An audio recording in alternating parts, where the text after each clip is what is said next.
Hay una ciudad en medio del Océano Pacífico de la que la mayoría de la gente nunca ha oído hablar, y las personas que viven más cerca de ella todavía no van allí después del anochecer. Está construida completamente de piedra.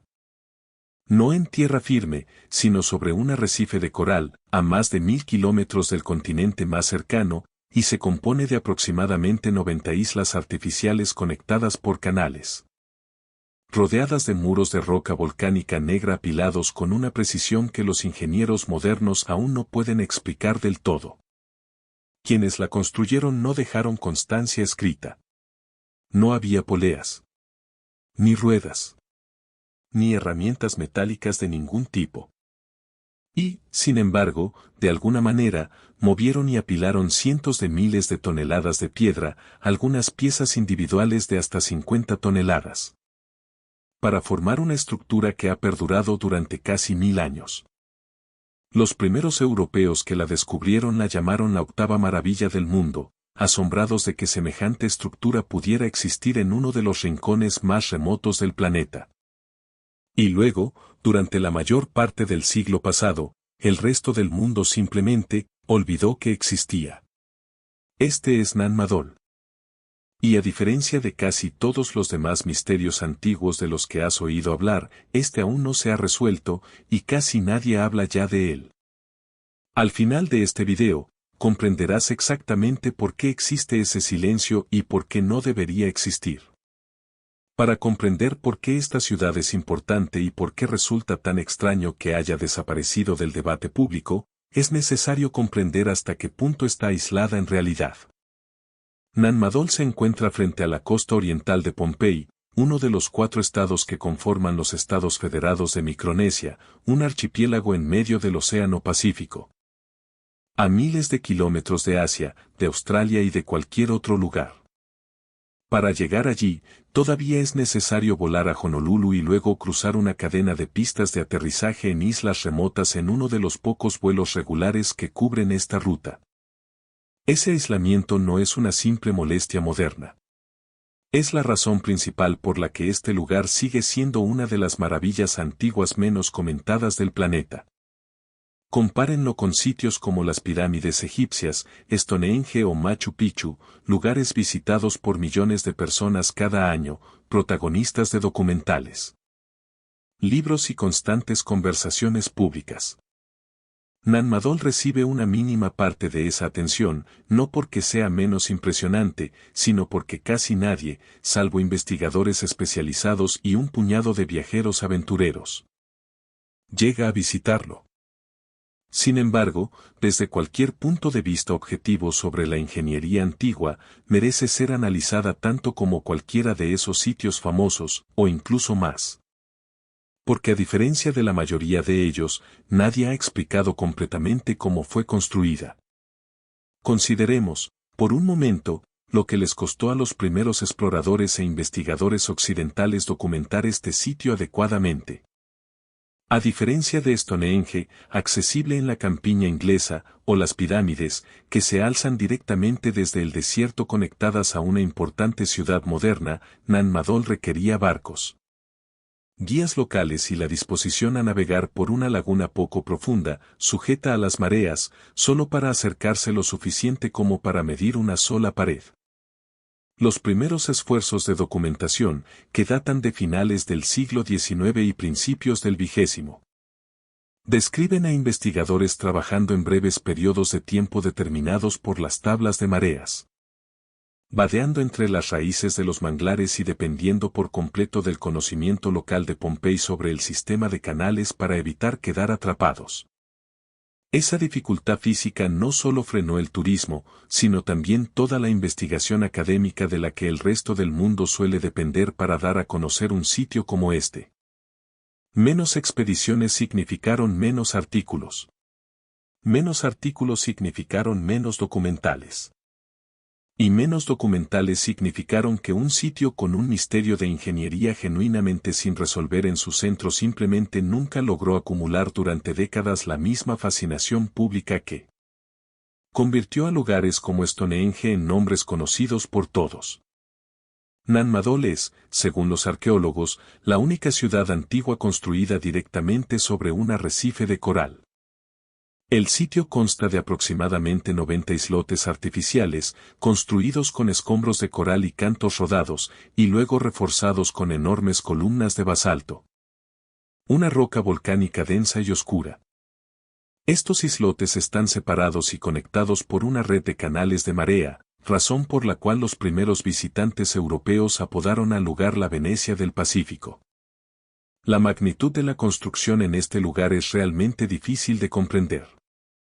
Los investigadores estiman que el peso total de la piedra utilizada en todo el sitio asciende a unas 750.000 toneladas métricas. Columnas individuales de basalto, largos troncos hexagonales naturales de roca volcánica, fueron extraídas de canteras situadas a varios kilómetros de distancia y transportadas hasta aquí.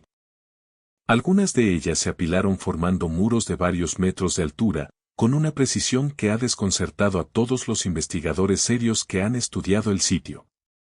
La pregunta más inmediata, aquella a la que todo arqueólogo que visita este yacimiento tarde o temprano tiene que enfrentarse, es engañosamente simple: ¿cómo? Los constructores de Nan Madol no tenían ruedas, ni poleas, ni herramientas metálicas de ningún tipo, ni bronce, ni hierro. Era una civilización que trabajaba exclusivamente con los materiales y la tecnología disponibles en una remota isla del Pacífico hace aproximadamente 1000 años. Y, sin embargo, de alguna manera extrajeron, transportaron y apilaron con precisión columnas de piedra de hasta 50 toneladas cada una a través de mar abierto, para formar estructuras que han permanecido en pie durante siglos. Algunos investigadores proponen que las columnas fueron transportadas en balsas, guiadas a través de la laguna poco profunda por equipos de trabajadores aprovechando mareas específicas que las hacían prácticamente ingrávidas en el agua. Posteriormente, se colocaron en su posición mediante rampas de tierra que se han erosionado con el tiempo. Es una teoría plausible, basada en técnicas conocidas utilizadas por otras sociedades antiguas con tecnología limitada. Sin embargo, sigue siendo una teoría. Nadie ha demostrado con certeza cómo se construyó este sitio en particular, ya que no se ha encontrado ningún registro escrito de los propios constructores que describa el proceso. Para comprender realmente la dificultad de este problema, conviene analizar la logística paso a paso, como lo haría un ingeniero. Primero, había que identificar y extraer el basalto en su origen, a varios kilómetros del emplazamiento final de la construcción. Lo que significaba que cada columna debía sobrevivir a un viaje a través de aguas abiertas o poco profundas sin caerse, agrietarse ni perderse. Segundo, el momento de ese viaje era crucial. Las mareas en esta laguna fluctúan significativamente entre la pleamar y la bajamar. Y los investigadores creen que los constructores probablemente coordinaron sus esfuerzos de transporte con periodos específicos de marea alta, utilizando la crecida del agua para que las columnas de piedra, de otro modo inamovibles, flotaran lo suficiente como para guiarlas en balsa o flotador, en lugar de intentar arrastrar piedras de 50 toneladas solo con fuerza bruta. En tercer lugar, y este es el aspecto que aún más preocupa a los investigadores, una vez que una columna llegaba a su destino, debía ser izada del agua y colocada con precisión en un muro, a menudo apilado a varios niveles, sin una sola grúa, polea o sistema de palancas metálicas. La teoría principal plantea la existencia de rampas de tierra, construidas temporalmente junto a cada muro a medida que se levantaba, lo que permitía rodar o arrastrar las columnas hasta su posición utilizando únicamente madera, cuerda de fibra natural y una enorme cantidad de trabajo humano coordinado. Una vez que el muro alcanzaba su altura final, la rampa se retiraba, sin dejar rastro alguno para que los arqueólogos modernos la encontraran, razón por la cual, 1000 años después, seguimos teorizando sobre los métodos de construcción, en lugar de simplemente señalar la evidencia física del proceso.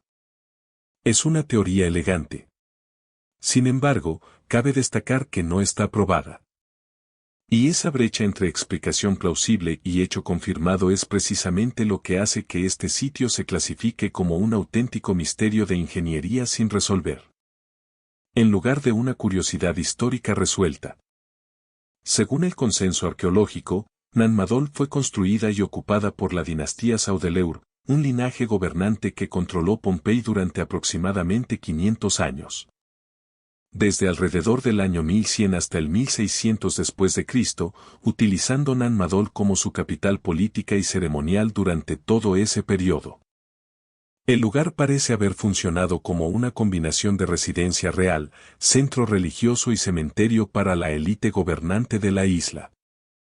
Un lugar diseñado no para que viviera la población en general, sino como la sede del poder en sí misma, físicamente separado del resto de Pompey por aguas abiertas. Canales y muros que habrían dificultado que cualquiera sin permiso simplemente entrara. Esa separación es importante. Estructuras como esta, una capital construida aparte de su población, rodeada de agua y piedra, suelen cumplir una doble función en las sociedades antiguas. Defensa práctica y una clara declaración visual sobre la autoridad absoluta de quienes allí habitaban. Si en el año 1300 eras un ciudadano común de Pompeya, contemplando una ciudad de piedra negra que emergía directamente del océano, un lugar al que tenías prohibido entrar sin permiso. El mensaje que se te transmitía era inequívoco. La tradición oral local ofrece su propia explicación sobre cómo se construyó la ciudad, una muy diferente de las teorías de balsas y palancas que prefieren los arqueólogos. Según la leyenda transmitida de generación en generación en la tradición oral de Pompey, la ciudad fue construida por dos hermanos, hechiceros llamados Olisipa y Olosopa, que llegaron de una tierra lejana en busca de un lugar para erigir un altar en honor a sus dioses. Dotados de habilidades mágicas, cuenta la leyenda, los hermanos invocaron a un gran dragón para que levantara y transportara las enormes piedras hasta su lugar.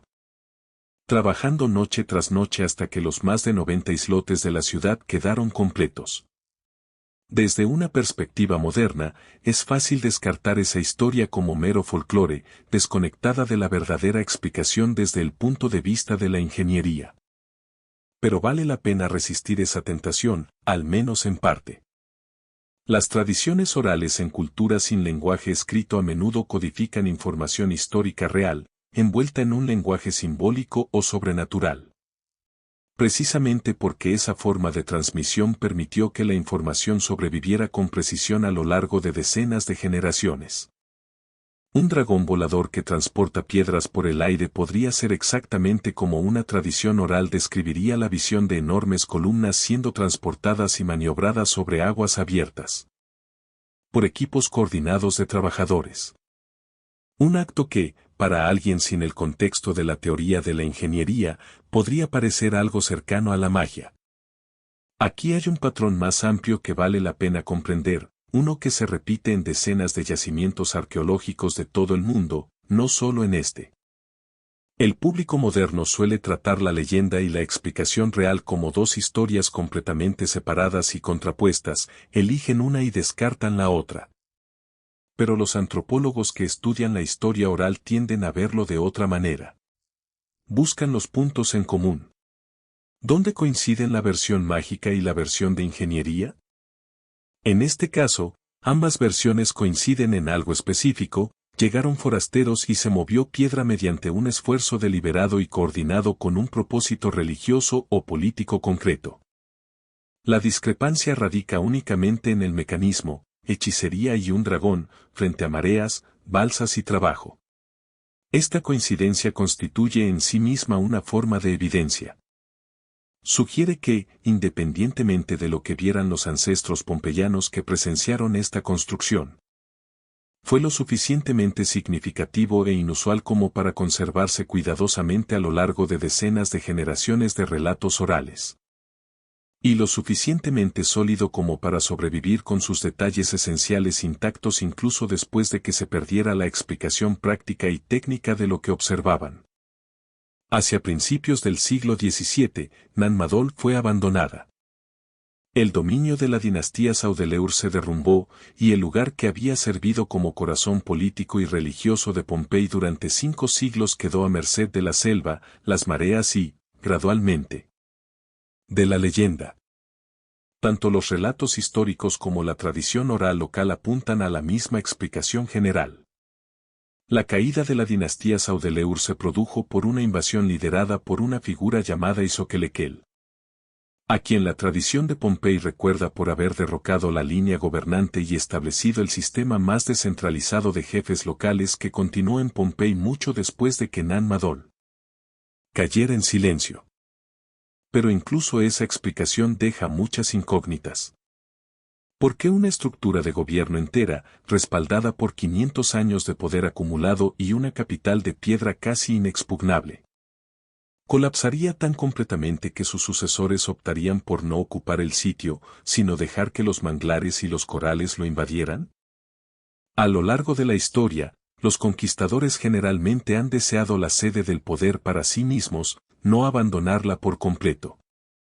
Esa decisión, dejar Nan Madol vacío en lugar de simplemente reemplazar a un gobernante por otro dentro de las mismas murallas, sugiere algo sobre cómo los nuevos gobernantes y la población de Pompeya en general llegaron a considerar el sitio en sí no simplemente como un palacio capturado, sino como algo que debía dejarse en paz.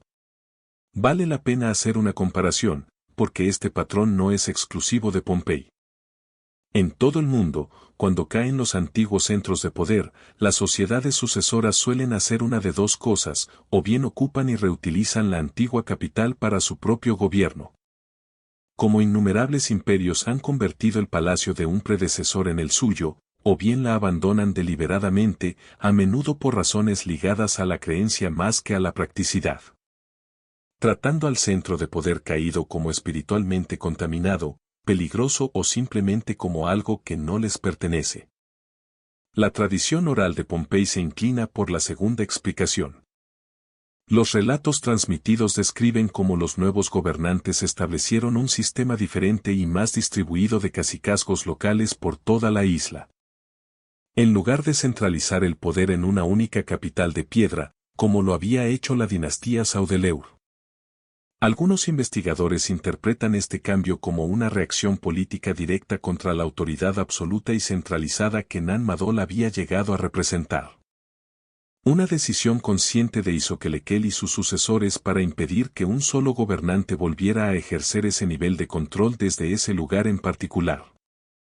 Según esta interpretación, Nan Madol no fue simplemente abandonada, sino que fue retirada deliberadamente, tanto como símbolo como lugar físico, precisamente por lo que representaba.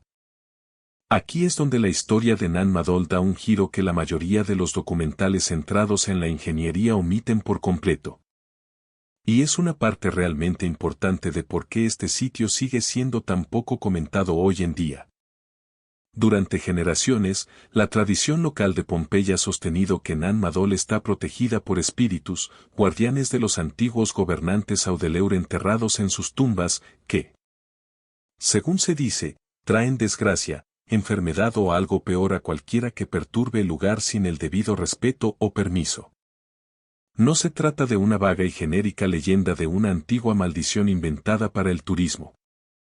Es una creencia cultural específica y arraigada, que aún mantienen muchos habitantes de Pompey, y que tiene consecuencias reales y documentadas en la forma en que se ha estudiado el sitio. A principios del siglo XX, durante la administración colonial alemana de la isla, un gobernador llamado Victor Berg, según se cuenta, ignoró las advertencias locales y entró en una tumba real sellada dentro de las ruinas, donde descubrió restos óseos que, según los relatos locales, eran inusualmente grandes. Según la historia transmitida sobre aquella noche, una violenta y repentina tormenta azotó la isla, y Berg afirmó haber oído ruidos extraños y visto luces inexplicables antes de caer en un delirio. Murió a la mañana siguiente. El médico alemán destinado en la isla en aquel momento, al parecer, no pudo determinar la causa de la muerte. Independientemente de lo que realmente le sucedió al gobernador Berg, ya fuera una auténtica coincidencia.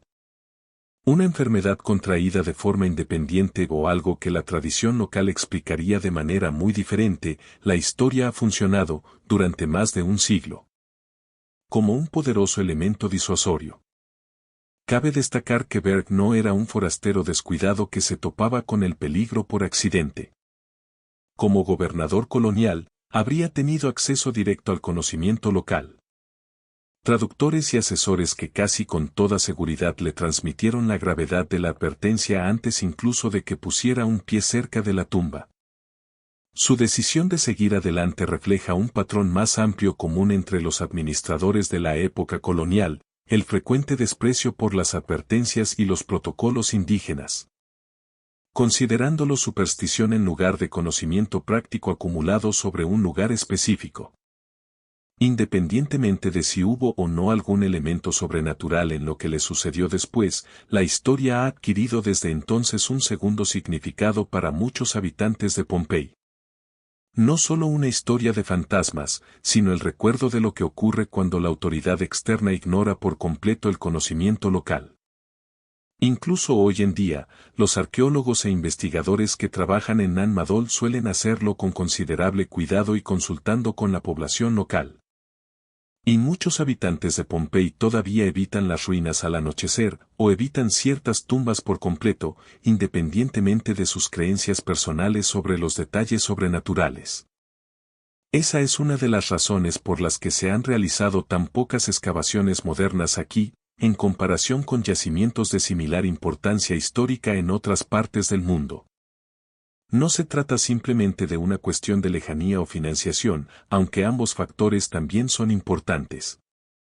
Se trata, además, de un profundo respeto por una tradición cultural viva que considera este yacimiento como algo mucho más serio que una simple atracción turística o un objeto de investigación abierto.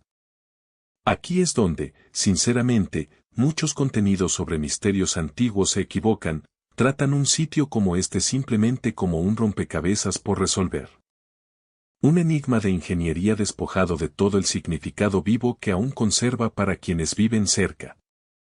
Nan Madol no es una ruina abandonada como muchos otros sitios antiguos, desconectada de cualquier comunidad que aún mantenga vínculos culturales o espirituales directos con ella. Las familias de Pompey de hoy pueden rastrear su herencia a través de generaciones de tradición oral vinculada a este mismo sitio. Para muchos de ellos, las preguntas sobre cómo se movieron las piedras importan mucho menos que las preguntas sobre el respeto. El protocolo adecuado y quién tiene derecho a entrar en qué partes de las ruinas y bajo qué circunstancias. Se trata de una relación genuinamente distinta con un yacimiento arqueológico a la que la mayoría de los espectadores de documentales están acostumbrados. Y merece la pena reflexionar sobre ella en lugar de pasarla por alto. Es una de las razones por las que el trabajo arqueológico moderno y serio que se realiza aquí se lleva a cabo con cautela, en consulta con los líderes locales y las autoridades tradicionales.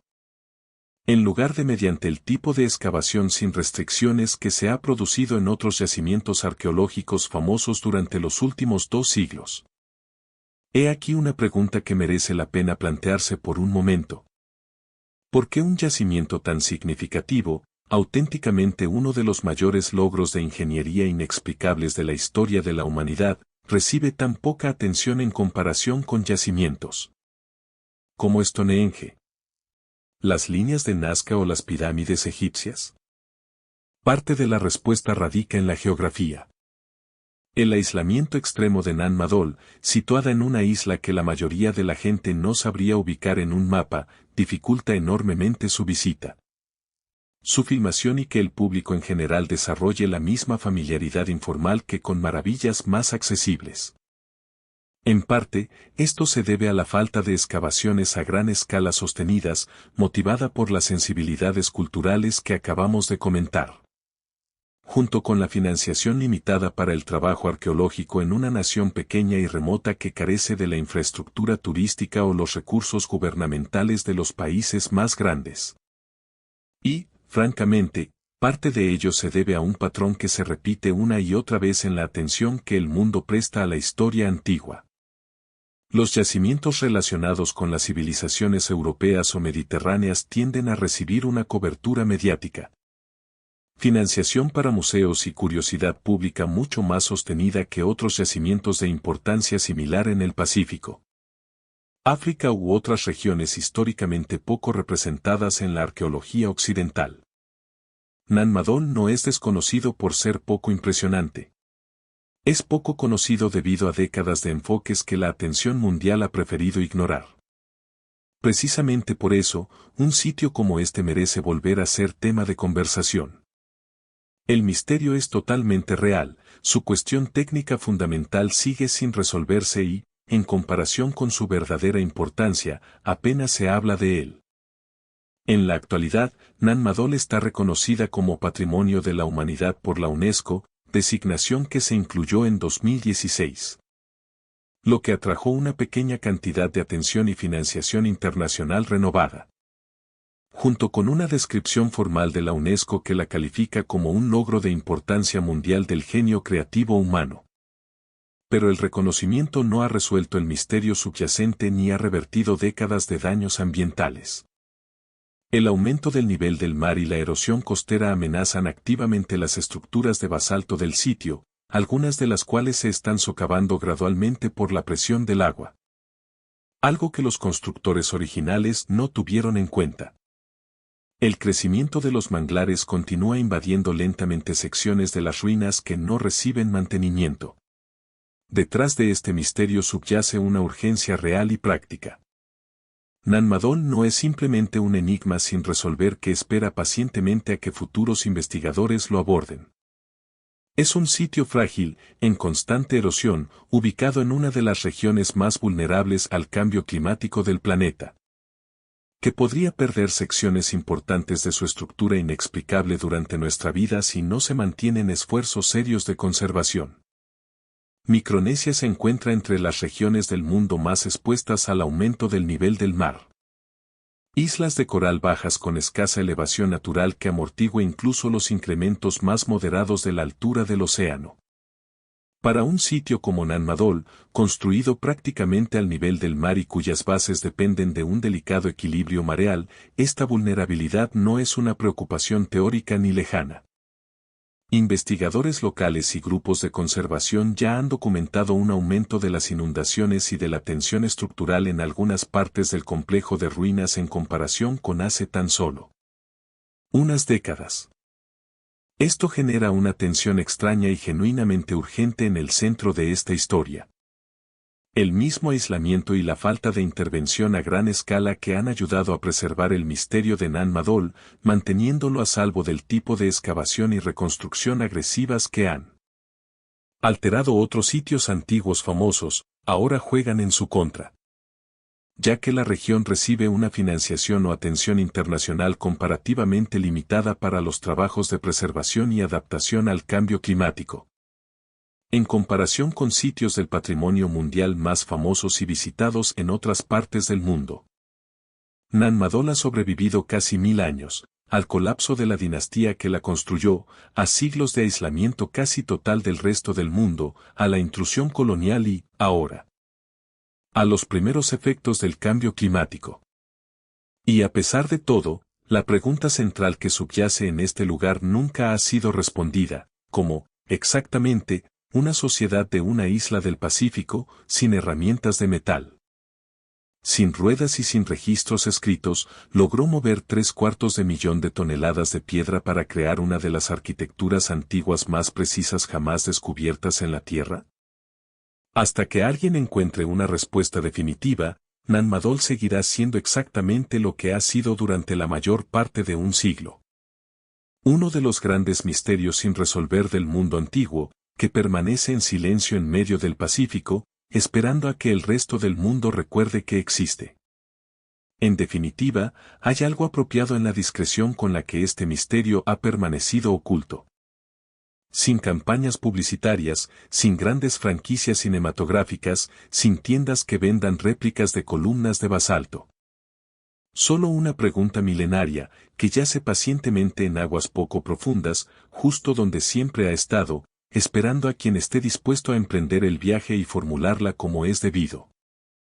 Si un lugar como este, real, físico, aún en pie, aún sin explicación, te resulta más interesante que otra versión de los mismos 5 yacimientos arqueológicos famosos que todo el mundo conoce, házmelo saber en los comentarios. Quiero saber si habías oído hablar de Nan Madol antes de ver este video. Y si quieres descubrir más lugares olvidados, ocultos y verdaderamente misteriosos del mundo antiguo, aquellos sobre los que ya nadie crea contenido. Los lugares que la historia dejó atrás en silencio, suscríbete. La semana que viene habrá otro episodio.